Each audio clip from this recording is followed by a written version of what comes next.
Good morning, brothers and sisters. As we take the time this week to remind ourselves of Christ's sacrifice on the cross and his resurrection, today marks the day when the religious leaders and Judas plot to kill Jesus. The Jewish leaders gather together to make a plan to kill Jesus.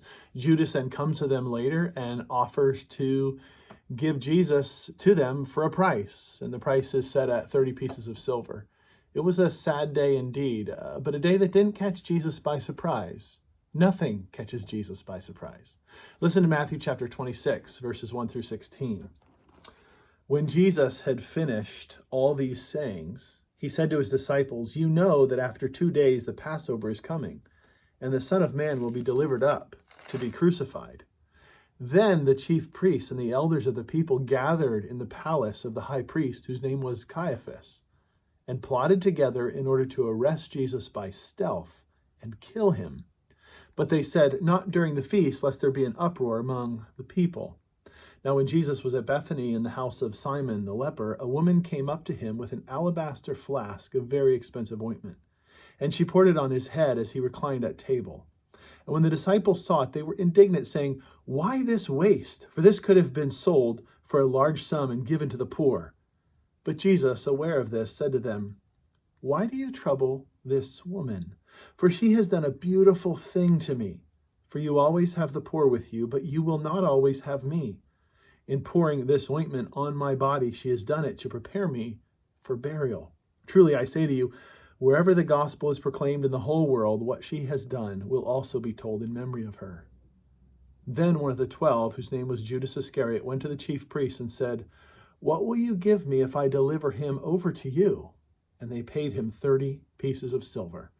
And from that moment, he sought an opportunity to betray him.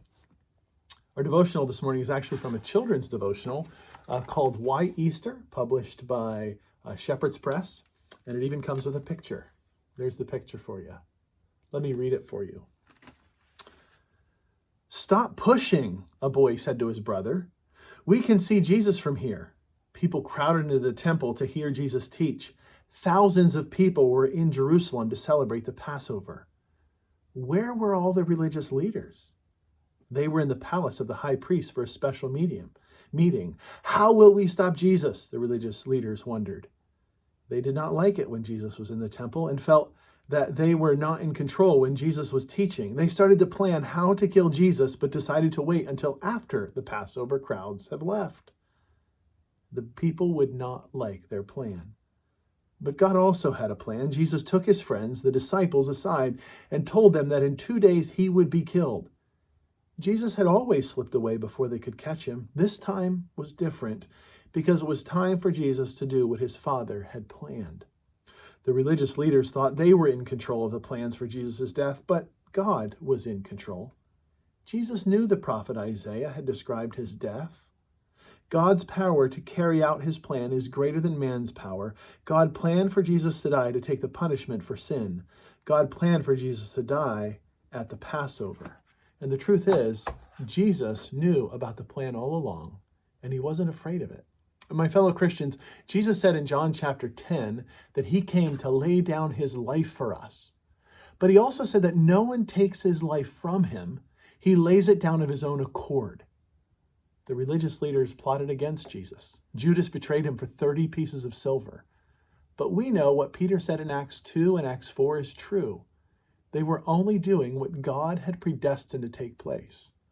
So as we take this time during Holy Week to remember our Savior's sacrifice for us, let us also be amazed at God's sovereign plan to work all things together for our good and his glory.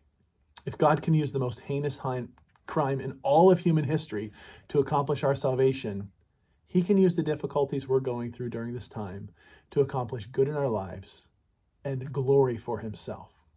I love you, and Lord willing, I'll be talking to you tomorrow. Amen.